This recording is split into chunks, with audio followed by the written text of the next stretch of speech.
Hello everyone. Today, we are going to talk about one of the famous and fascinating philosophical books, Sophie's World, by Jostein Gaarder.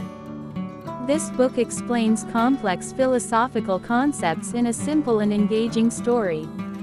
Let's dive into a summary of this story together.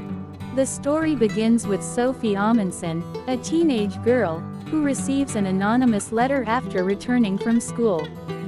The letter asks, "Who are you?" This question prompts Sophie to think about the concept of self, life, and death.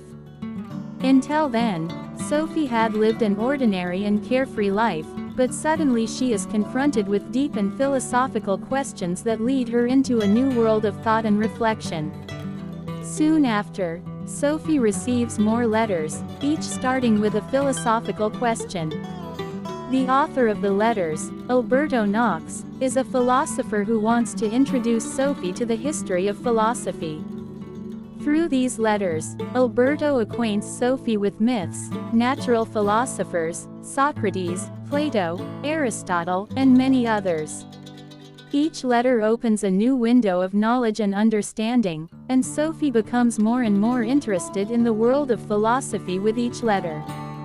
Guided by Alberto, Sophie steps into the world of philosophy and becomes familiar with complex concepts such as existence, life, and death.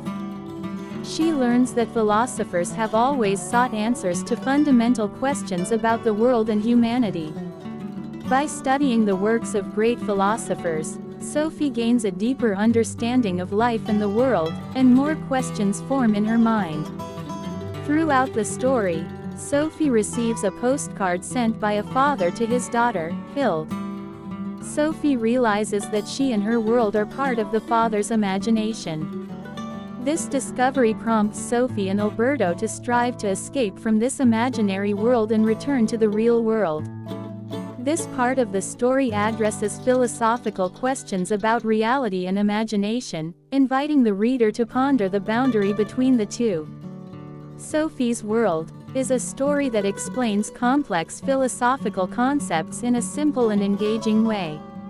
This book reminds us that philosophy can answer our fundamental questions about life and existence and serve as a guide for a better life. This book is recommended not only for philosophy enthusiasts but for anyone seeking a deeper understanding of life. I hope you enjoyed this summary. If you haven't read this book, I highly recommend it.